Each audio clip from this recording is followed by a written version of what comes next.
This week, Batista returns, Honky Tonk Man's in the Hall of Fame, and 3 more wrestlers get their P45s.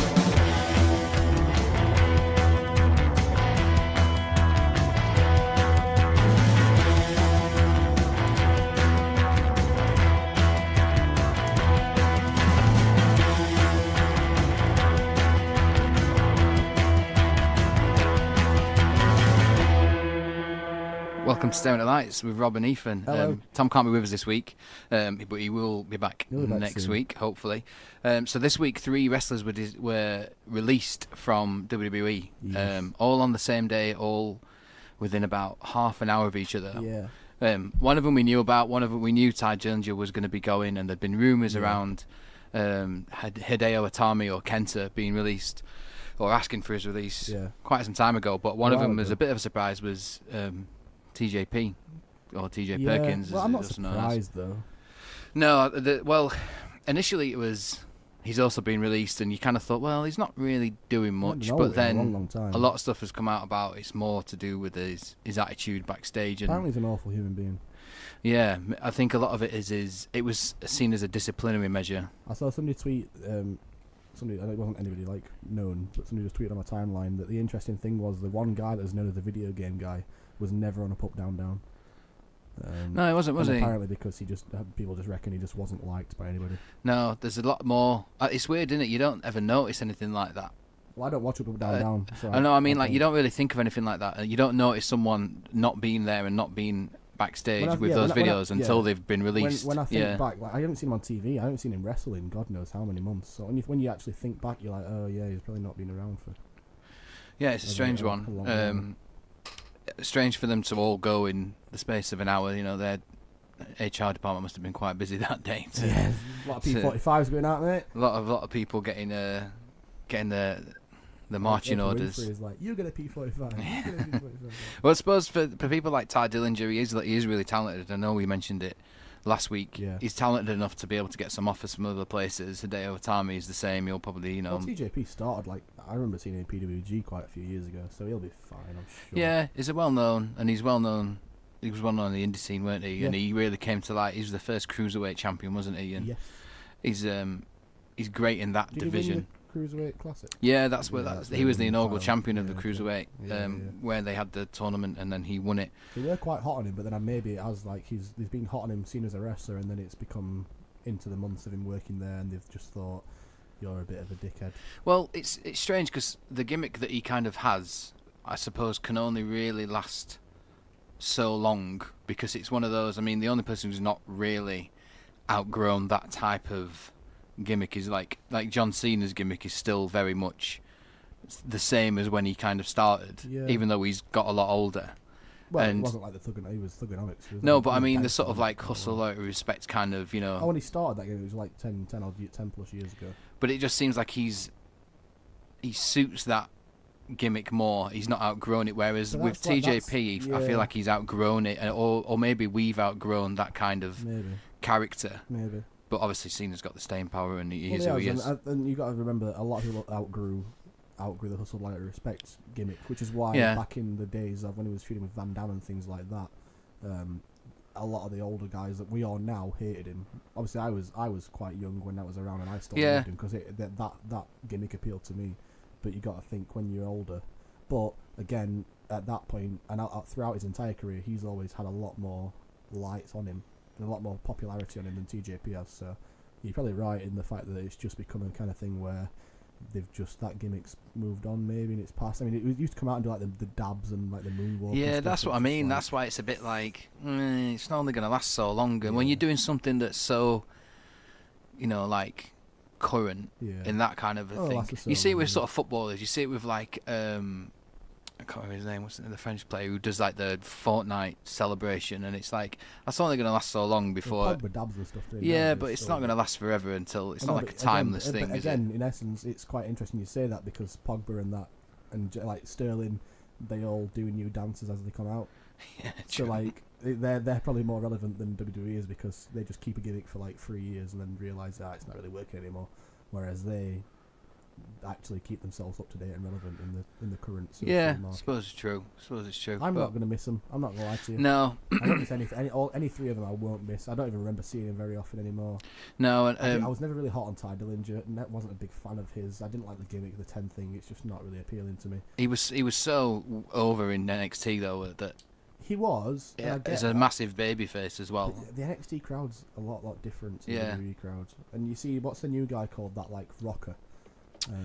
Yeah, does the air guitar I don't know intro. his name, but apparently they give him they keep trying to give him an encore. And at the most recent taping, he ran through the crowd, like they give him an extra 15 minutes after his match was finished. He lost his match, and then he was like running through the crowd, like doing an encore, high fiving fans and playing the air guitar and stuff. And it's like that's hilarious in NXT because then fans get it. Yeah, But if he comes to the main roster, that's probably not going to last. It's not going to last very time long. at all. And that's just a testament to the fact that you've got to keep yourself relevant and keep up to date and stuff. But yeah, I don't think I'll really care that any of them have gone. And if I want to see him wrestle anymore, I can watch him in the Indies because they're not going to stop wrestling. They'll carry on and they'll move to different promotions and they'll carry on. I think if you were a fan of them, you can still keep up to date with their careers. But yeah, for me, it's not a very big loss, unfortunately. No, it's I don't think, like you say, I don't think we will do. I think it's probably the right time for them all to move on as well. I mean, it's not a better time than now. No, it's just have some of them left it too late. You know, they weren't. I think Tom said it last week, didn't he? They weren't. You know, Ty Dillinger wasn't brave enough to say, "I don't want to be here," when there was nothing around for him. Yeah, but now there's this other company that's around. That's true. More appealing, and then you think you're going to get into it more, maybe. Only time will tell, mate. Yeah, well, speaking of AEW, they've announced some more matches. I suppose the big one is the Lucha Bros against the Young Bucks. Yep. I feel I've seen that match before somewhere, and it was good, but for me, if you're going to book a first-time show, you got to do some new stuff that nobody's seen before to get interest on it. It's going to be interesting, this pay-per-view, because we're not too far away from it now. Is it Phoenix and Pentagon Jr. the British? Yeah. So they beat the Bucks. I forgot the name completely. They beat the Bucks for the PWG titles like a year and a half ago, 2 years ago maybe.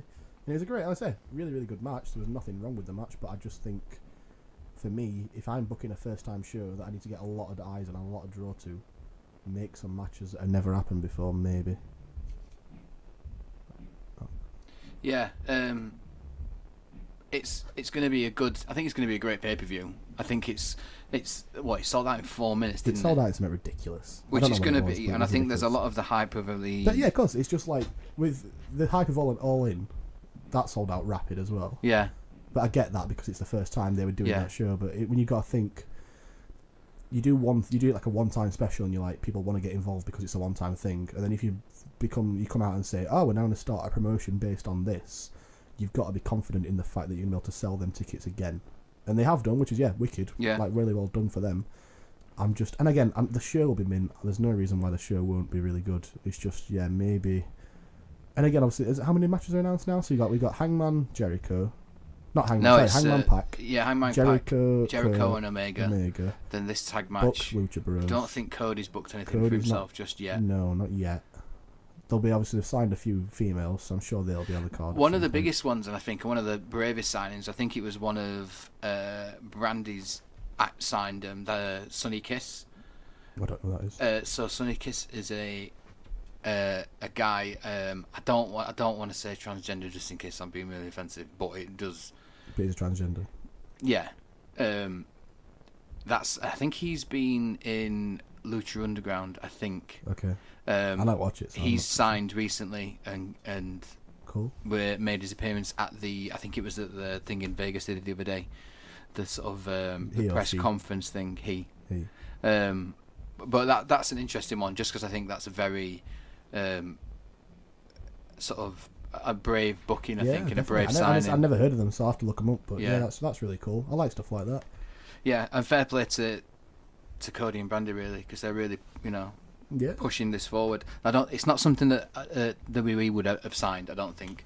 Not even in NXT. I don't think. Yeah, maybe not. I don't think they'd have been brave enough to take that chance on someone. But it's great that AEW have done. Yeah, wicked.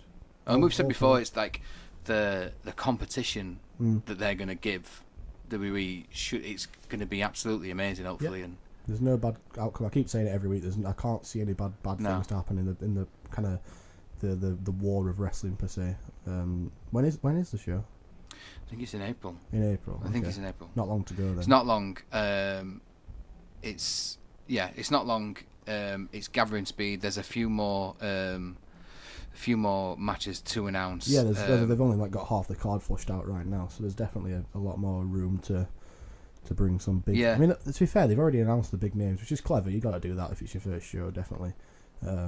Obviously, you got Omega and you got Jericho, which was I loved that match in New Japan. I thought that was a really good match, so I'm happy to see that again. But again, like I say, it's the same with the Bucks and the Lucha Bros. I've already seen that match. Yeah.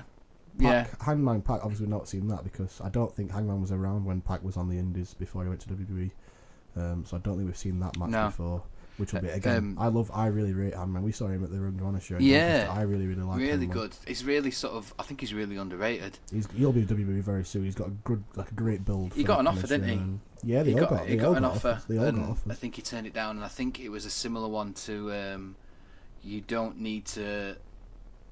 You can be in NXT, but you're going to be on a main roster salary. I think. Yeah, he got offered main roster pay for NXT. For being on an NXT show. 25th of May is actually the Double or Nothing one, so a little bit further on. But I suppose it's better that it's not going to be in too much competition with Mania, I think. Yeah, no. Because that'll not that I think it would ruin it, because I think it's a different type of fan. Definitely. But it's good that it's not around there. And it's got its own profile, and it's all its own thing. Yeah. And to be fair, if you sell out in 4 minutes, you could like announce nothing until the day before, and it wouldn't matter because you've already sold your tickets. So people are going to come no matter what. So it's nice. Yeah. It's nice to see them at least giving the fans a view of what they're going to see when they're there. Definitely, be really good. Yeah. Sunday Progress had chapter 84. I can't remember the name of it, but I know it was the line. Scoot Beef. Yeah. Have anybody got any Boccolaro to do? One of the greatest titles names of all time. Some big matches in there. One of the main ones was Walter had a Progress title match against Chris Ridgway. Mm-hmm. After the match, which Walter won, Trent Seven came out and challenged Walter to the unification title at Super Strong Style 16. Mm-hmm. That'll be a good match. Maybe I kind of think with now Walter signing to NXT, is this him dropping the title to Trent and moving there permanently? I looked at it the other way, where Trent might be going to NXT and getting there permanently and dropping the Atlas title to Walter. It's a weird one because they're both NXT. It is an interesting stars, one. Aren't they? So, I didn't think about the Walter way around, but you're right, because Walter's got the again announced recently. Well, not actually announced, but they alluded to it very heavily that Walter's going to face Pete Dunne at the NXT takeover in whatever Brooklyn. Sorry. Yeah. I think that's pretty much signed off almost. So that's pretty much a certainty for Walter to beat Pete for the title. I think personally. I highly doubt Pete is going to retain the title. No, this Walter is now is the only real threat he's ever had.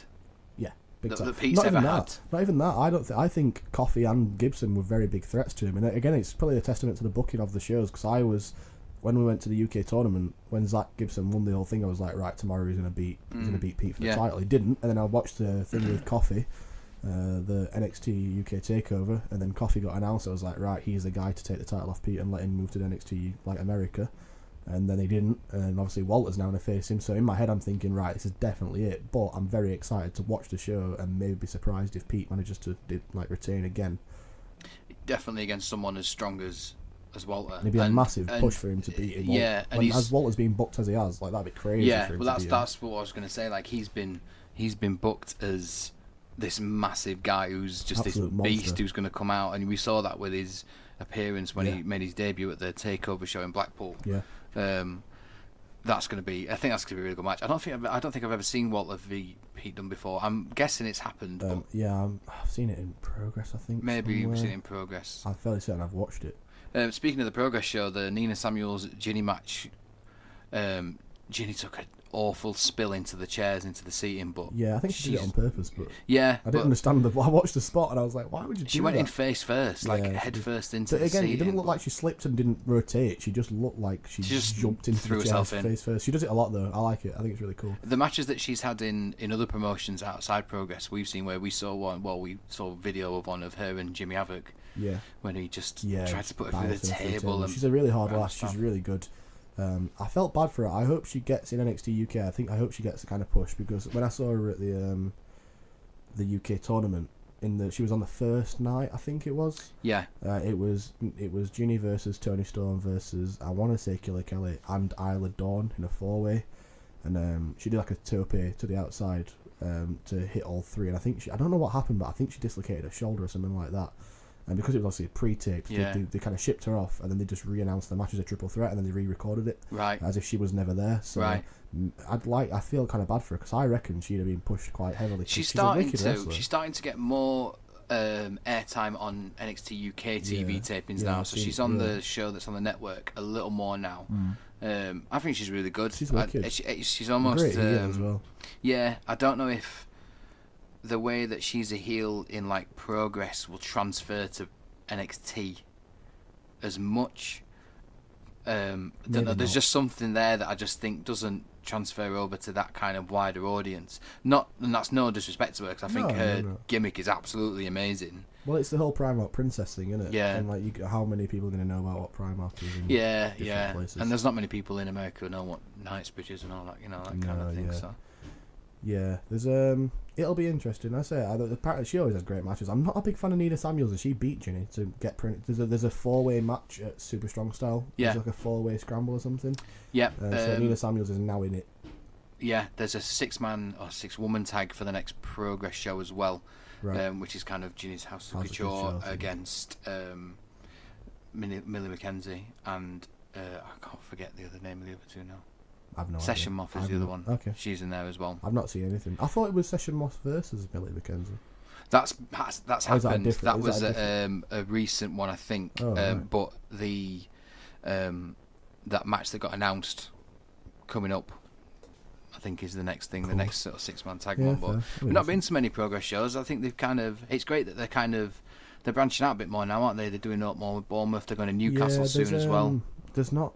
I think they tweeted something a while ago about there's not many opportunities for him to come up north very often. No. Because obviously it's booking venues early enough in advance to get up here, and when you've got things like NXT who can just pull superstars whenever they want to be used on their shows, I suppose it's a massive risk to book like Sheffield 8 months in advance, for example, and then 3 months before or 2 weeks before, even like last minute, have to like cancel that and pull it because they can't get any talent. They booked talent to be there, announced it, like, and then WWE have plans for him. And then they have plans, and then they get. I think that's the danger when you're affiliated like they are with WWE. It's tough. We saw it with WrestleGate that had their first show in January, where they were Devlin got pulled on headlining Devlin, John Devlin to be the main event for quite some time, and then about 2 weeks before the show, he was pulled, unfortunately, and then the same night he was on the Takeover show. Yeah, and then I think it wasn't the Takeover show. Sorry, it was the Royal Rumble Access show. Oh right. He was representing he got flown over, didn't he? NXT UK in that sort of Worlds Collide tournament that they had. So I mean, great for him. He's getting more eyes on him. Not great for indie companies. Other indie companies that don't have that, And I worry now, like obviously, we've got Breed Pro Wrestling, which is new in Sheffield. They're running the City Hall soon, and I think one of their main events is Ridgeway versus Ilya Dragunov. Yes, which is leading on to something else we've got to talk about. So NXT also, the NXT UK have signed 5 more superstars today. Probably coming, probably been in the works for a while, but they've now kind of all officially signed, and one of them is Ilya Dragunov, which is great performer, really intense. I really like him. You guys saw him against Pete Dunne. You and Tom saw him against Pete Dunne at Hello Wembley. We saw him in. Against Travis. Against Travis in Progress in Sheffield. That was the first time I've ever seen him, and I really liked him. He's a really good wrestler. And really intense. I was back to the point. I worry that maybe, they've booked. It's on Paddy's weekend, I think, and they've booked that as the main event for City Hall. Yeah. What's to say they don't? What is to say WWE like that? You're not using. Don't want to pulse. Not using him anymore. Like, you can't use him. Yeah. I'd like to. I think I'd like to go to that because I think it's in the ballroom as well, and the City Hall ballroom is an amazing venue. I'm definitely up for going to that. Yeah, that would be really good. They've also signed Primate, which he was kind of the, in quotes, general manager of Defiant for quite some time. He retired. He had to retire in May of last year. Yeah. I think it was a jaw injury. He had an infection in his jaw, and he had to have it wired and restructured. There was something that happened to him. Yeah, and then fortunately in November time he got cleared to wrestle again, and then now he's part of the NXT. Also, before we get too far away from it, Breed just had their first show the other week. Yeah. And apparently it was very, very good. Obviously, Looks really good. We unfortunately didn't get the chance to get there.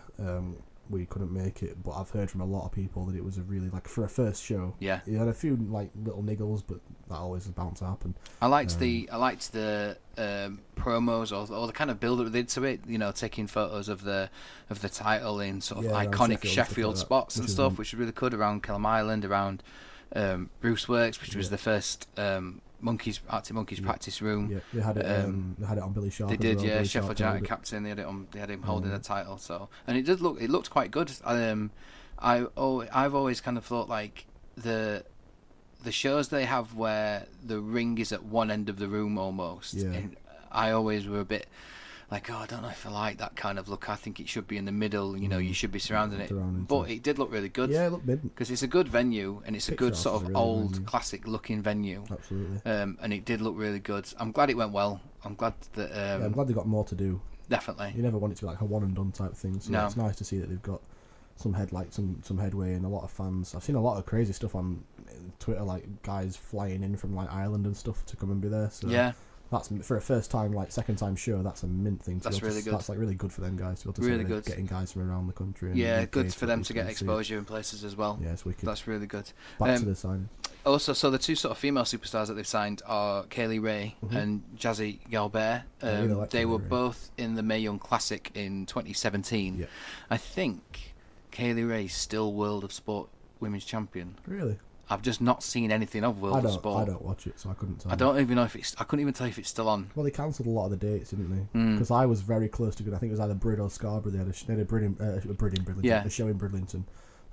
And I'm a massive fan of Bridlington, so it's great, Bridlington. I love it. My favourite place on probably planet Earth. It was at the Spa, which obviously I've been there. So I've been in there. It's maybe cool. Thought about going, but then I saw maybe a couple of weeks before somebody tweeted saying, "Oh, I'm gutted that this has been cancelled." And I clicked on the link, and it was about 4 or 5 shows. I think I couldn't be making this entirely up, but I know definitely Bridlington was cancelled. But I think a few other dates got cancelled as well. And I think maybe because he didn't sell any tickets or something. I'm not too sure. But yeah, I think a lot of the guys that were in there some of them have now been snapped back up to WWE. I know when the first sort of UK tournament came around that was in Blackpool. When World of Sport was on, Dave Mastiff was on World of Sport. Now he's in. Yeah, he's moved back. Now he's in NXT. Kaylee Ray obviously is signed to NXT now as well. So it looks like they probably are losing. There'll be a fair few that will lose. And I probably already have lost that we just haven't noticed. So like I said, I've never watched it, so I couldn't really tell you. I've tried to, just because as a fan of wrestling and wanting it to do well, and certainly wanting British wrestling to get a spotlight on national television. Saying that I've not watched it, I watched the first episode, and that's the reason why I never watched it again, because I was like, this is obviously going down the reality TV, kind of ITV route that they always go down, so I'm not interested in this in any way, shape or form. Which sucks, because, again, like you say, it's nice to support other promotions, and it's nice to get a bit of competition going. And obviously, it scared World of NXT, which is I think the reason NXT UK exists is because of World of Sport. Yeah. I'm honestly confident in saying that. Well, initially they all signed them to these 8-week contracts, didn't they? They were months. They were a few months. Something like that. Yeah, but they were essentially signed to a point where it's going to be when World of Sport's on. It was just a scary. It's like it was a fear movement, a fear moment for WWE, where they just was like, we can't risk these guys being on like a different show to ours, so here's just some contracts here's a bit of money basically to not wrestle somewhere else. And then obviously it just became an actual thing where they've realised that NXT UK has got a lot of traction and a lot of like a groundway to move. So yeah, it's like you say, it's nice to try and watch it, but I'm honestly not surprised that it didn't do very well.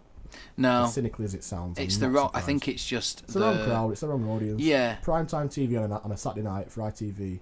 The people that are watching telly at that time of night.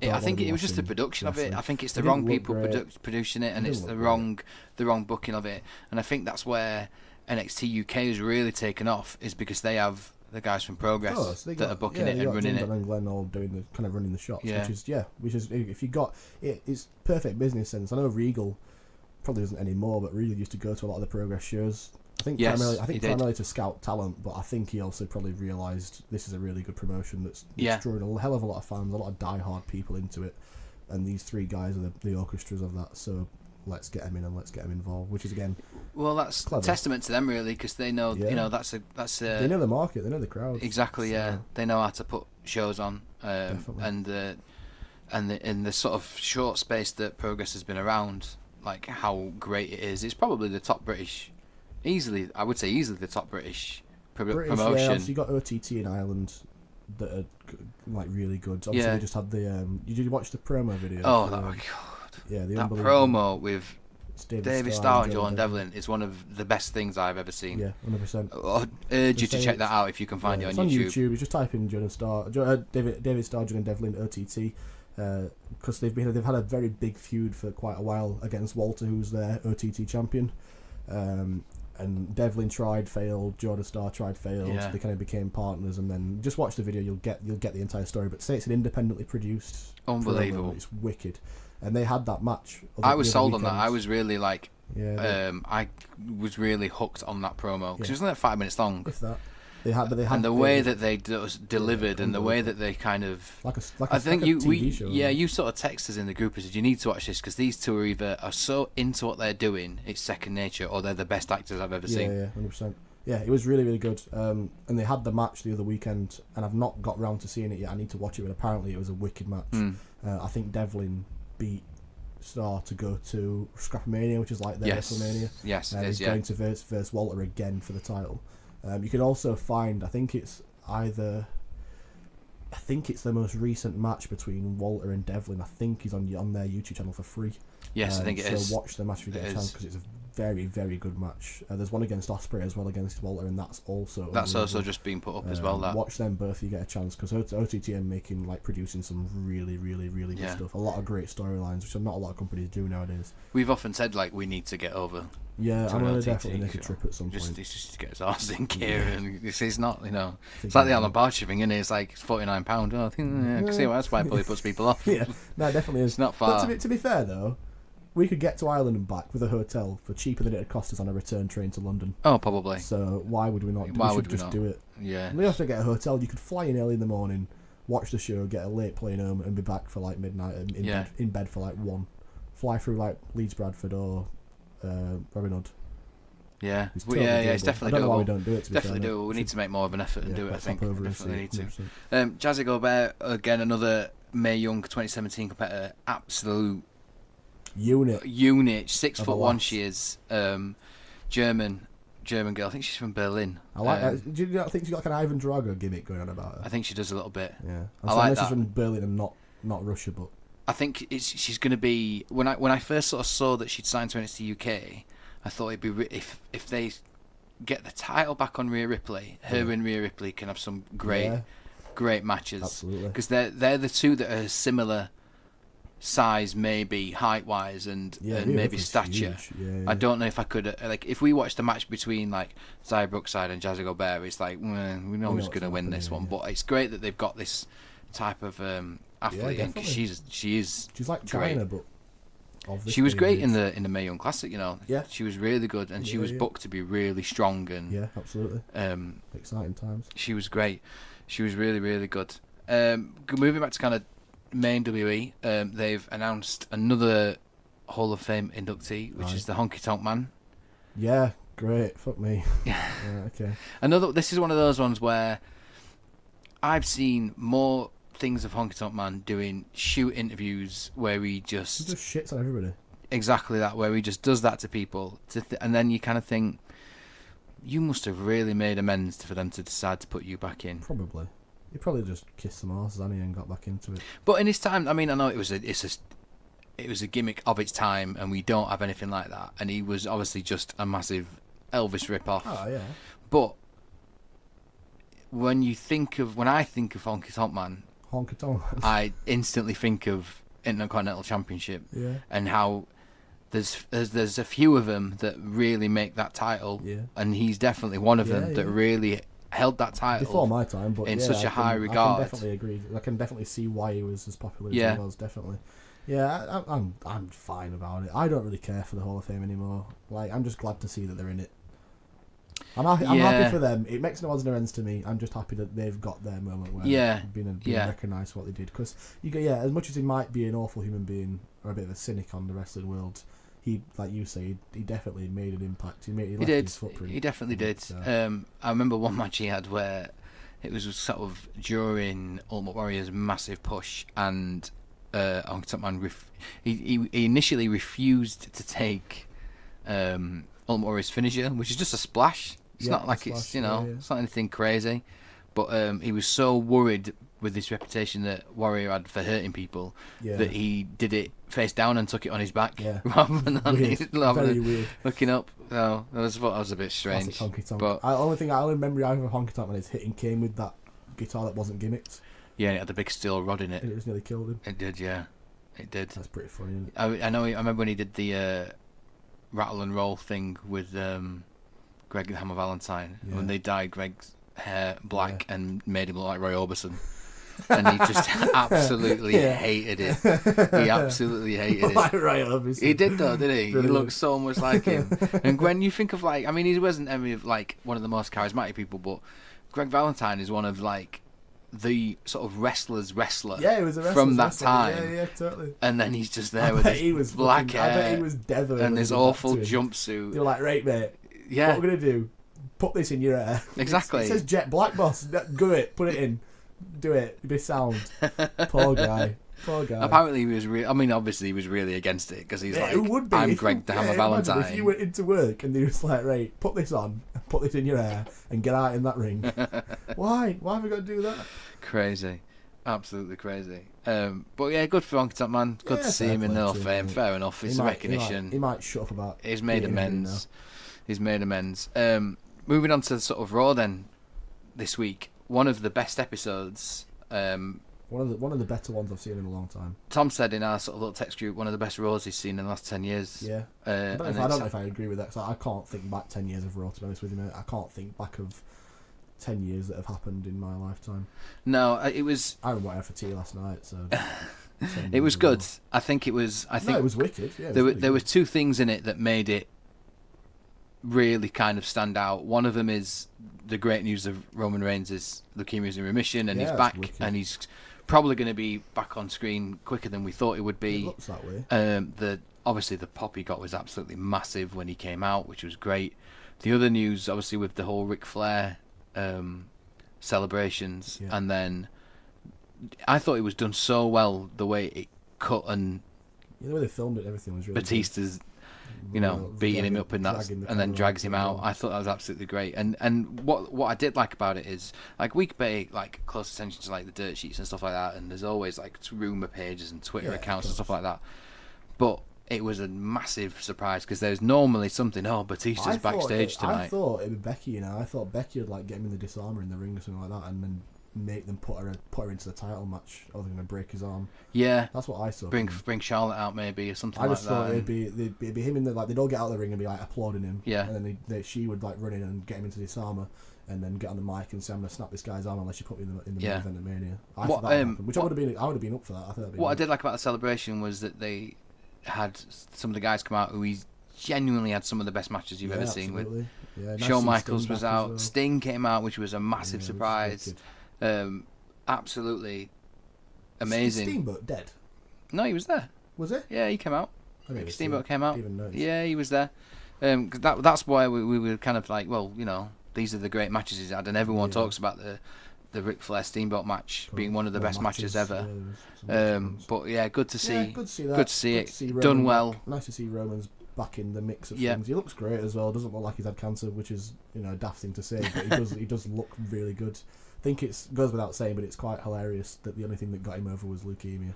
It's horrible sad. In a way, isn't it? Really, very sad. It's horrible the fact that it took that to get a cheer through. 6 months ago he was booed out the building because it's you're not our champion, you're not our star, we don't want you, and now they're thank God he's back. Is it pity or is it?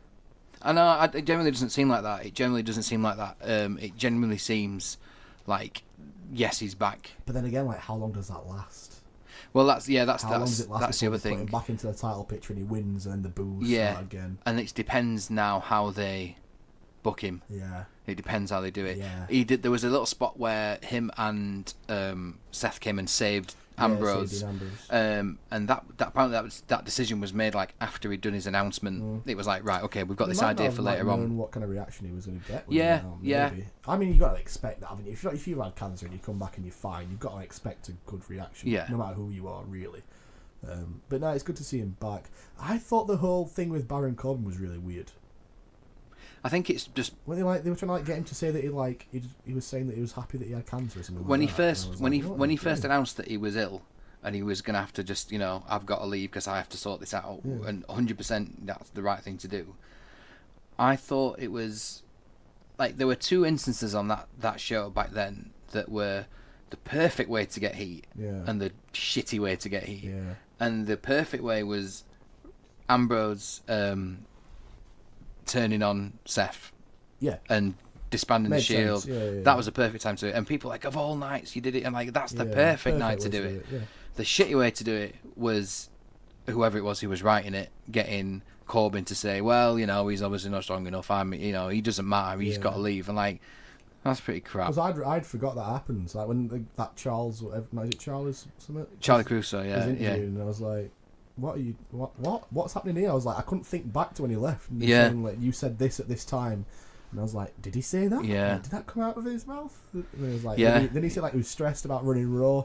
And I was like, I don't think having leukemia compares to running Raw. Pretending to run a fake brand don't really compare to having legitimate cancer, mate. I don't think that makes any difference. Yeah, but this episode that was on a Monday, they decided just after his announcement, right, we've got this spot. Monday Night Raw on a Monday. They're gonna get him to come in and him and Seth to come and save Dean. But then they hinted on like what they wanted to do was have them three not necessarily reform the Shield. They don't need to reform them again. They don't need to do that anymore. 5,000 times. But anyway. they wanted them to all be in the ring and acknowledge each other and maybe give each other a hug. And apparently Ambrose was like, I don't think that's the right thing to do. It's not the right thing to do. Because it's obviously going to happen. Of course it is. So they did the spot where they both walk out and Ambrose is just in the ring sort of looking at him like going, oh, okay, thanks for that. It wouldn't have made sense. It wouldn't have made sense for him to be there. No, I agree. Definitely not. I like the Ronda Rousey angle. I thought was pretty good. I like how she just laid the title down and walked off. It was good, but again, it's them trying to get her over. But I think it's working. I think she's. It seems like it is. But she's I think not getting. It's just such a shit house way to do it. Yeah, maybe when she's like reinstate Becky. I want to fight the best of the best. It's like, well, is Becky the best of the best? Because she lost against Asuka and then she disappeared and she got injured. Like, is she really that? Is she the best of the best? And then she's laying the title down and like obviously got Steph out. And then Steph was like, it's a really good option, but no, we're not going to do that. And it's just like, well, where are you going with this? Yeah. We all know it's going to happen. Yeah. We all know it will be a triple threat. Stop insulting our intelligence. Like, why are you doing this to us? What do you think we are? But when will it be announced? I don't know. I can't see when it's. These are all the options, or these are all the scenarios that would make sense in bringing her back. Yeah. How many more like hijinks have they got in the minds? What's left? Lay out. Like, do you know when Cena brought back the Authority when Rollins was going to curb stomp Edge into like the Money in the Bank briefcase? Yeah. Like, that is the perfect time to bring somebody back because he's about to potentially kill one of his best mates. So makes total sense. But it's like they're using them situations, but they just keep saying no to every single one. So how many have they got left before they finally cave and they're like, okay, Becky, you can come back and you can be the main event.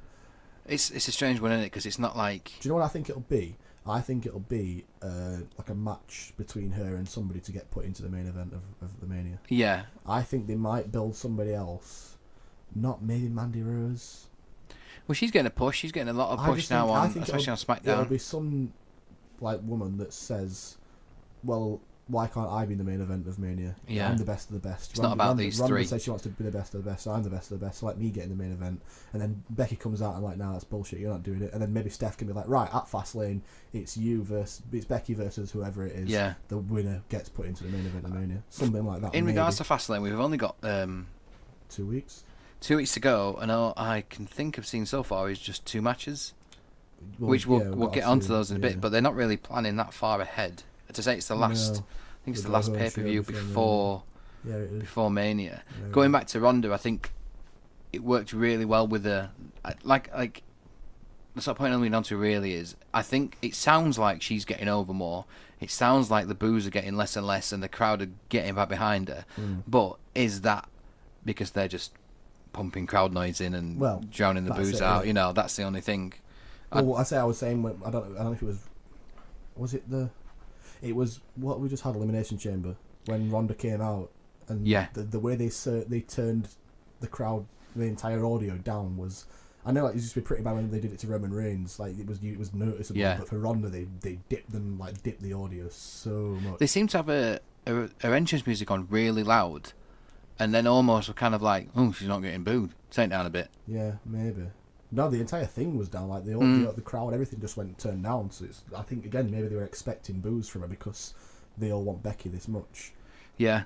But I don't know. You don't. You're never going to know unless you're in Gorilla and you're watching them do what they're doing. That's it. That's it. The trouble. Not in the truck. Sorry, not in Gorilla. We also had Aleister Black and Ricochet back again. Another tag team match, another clean win over the Revival. Yeah, don't understand it. I don't get what they're doing with the Revival. Don't get what they're doing with Aleister Black and Ricochet. No, because they were using the NXT graphics for them again as well. Why in a tag team? I don't understand it.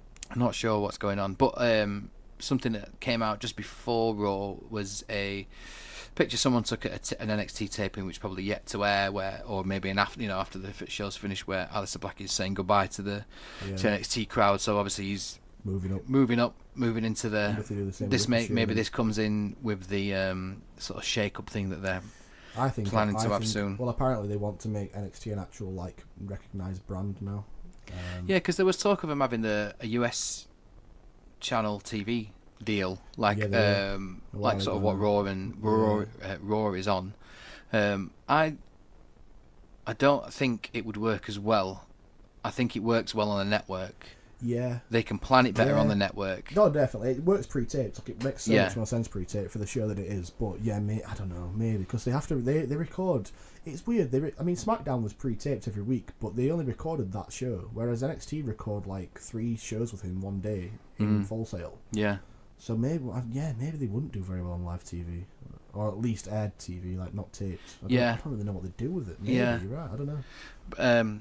It's good to see that he's getting that push. I do like Aleister Black. There's only so much time you can spend in NXT. As much as we always I don't really agree per se with the fact that they don't want to get called up, because they will, because of the money and stuff like that. But the exposure and the money behind it. I agree with what you said, that maybe the best wrestling is down there. Yeah. But there's only so long you can spend in that place before you just become irrelevant. It's what happens to Ty Dillinger and stuff like that. You just spent too long there. But it's the lack of control over your own character that I think is what people worry about when you get people up. I think you overestimate how much control they have over in NXT. Maybe.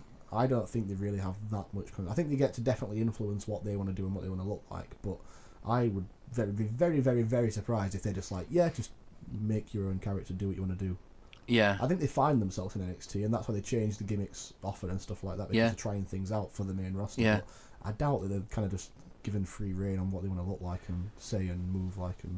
And something else that came out the other day, and this kind of harks back to the Raw episode on Monday, that Bruce Pritchard is back in WWE as in a creative role, and a high-end creative role as well. Yeah. Probably if he produced that Raw episode, then it must be something to go. Well, that was what I was going to say. Is it a coincidence that he's back and that Raw is one of the best we've seen for a while, or is that But again, his work? I was saying to Tom the other day, I can't think of any storylines that I would put to Bruce's name. Well, there's probably not any that we think of. Obviously, listening to the podcast he does with Conrad Thompson, I don't listen to it. But there's a lot of the ones where Conrad explains an awful storyline and then says, "Who booked this shit?" And then he's like, "Yeah, that was me." And he'll admit to when he's done something. I like Bruce. The more recent podcast I've listened to him on, it's a lot like, you're not slagging off Triple H as much as you used to anymore. You're doing that less and less. Yeah.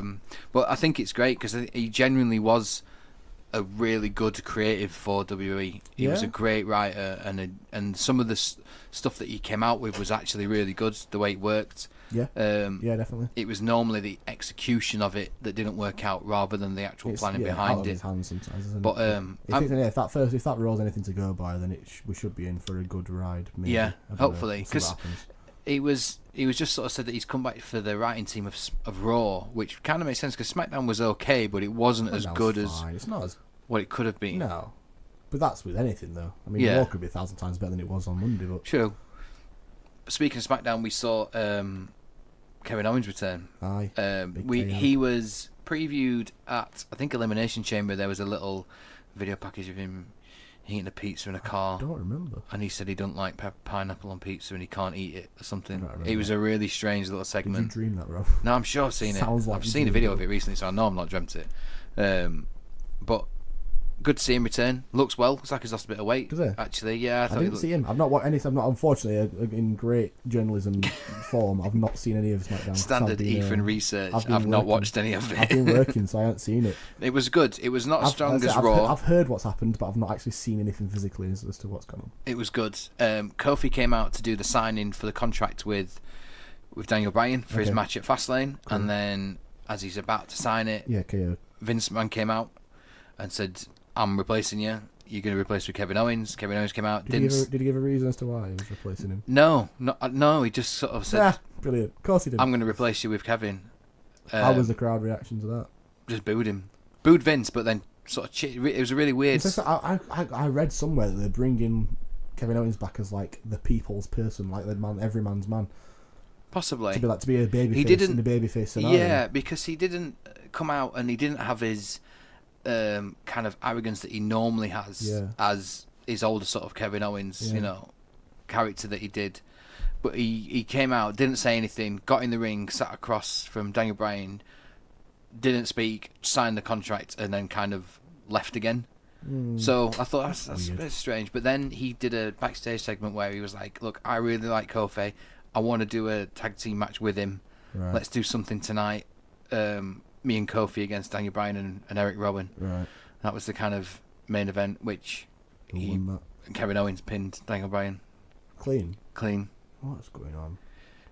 It's strange, isn't it? It's strange. What is that? These champions losing clean every week. It's not even that these champions. It's just age. It's just Daniel Bryan that keeps losing. Yeah. I was getting a revival and stuff, but I'm not even considering them tag team titles because they just haven't won any matches since they won. I don't think they've won. They haven't. I don't think they've won since then. They haven't actually defended them at once. They haven't defended them in one time. So I'm not considering them as actual champions. But I think we did see it actually on SmackDown, but then I read it today that he's using the Stone Cold Stunner as his finisher now as well.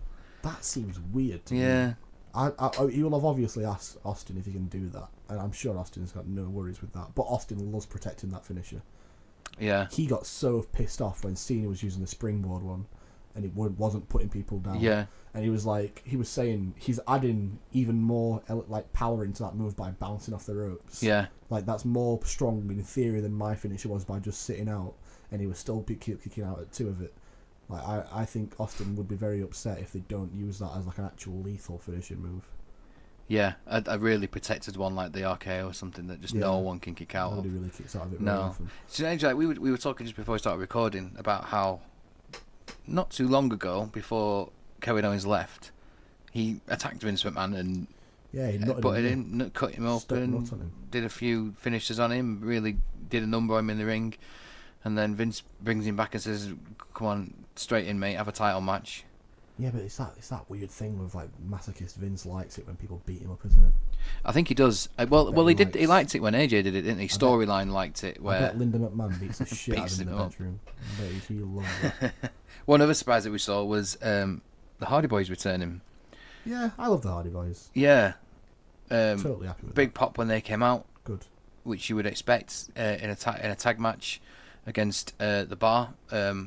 Really, really good tag match actually. Yeah. Really good, sort of classic Hardy Boys tag match. Has Matt Hardy tied his hair back yet? Yeah, good. He came back with his hair tied back. I guess that just means that the woken/broken gimmick has just must be. Did he not really worked. It was there, but he wasn't doing it as much as Hardy was doing it in the Elimination Chamber. Yeah.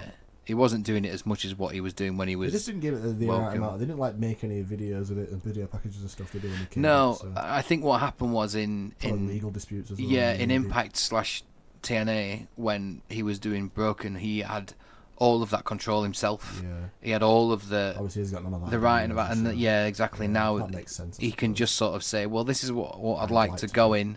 Well, actually, we're going to do this and do this instead. Yeah, shame really, but good to see the Hardy Boys back. Yeah, I did see someone make a funny meme the other day of that Matt Hardy version 2.0 thing. A little bit he did, but everyone loved it when it was back in the day. I thought it was really cringy, but it was good. But it's good to see him back. It's good that they can still have that chemistry between each other as well. Yeah. He put a picture on his Twitter today of the SmackDown tag titles.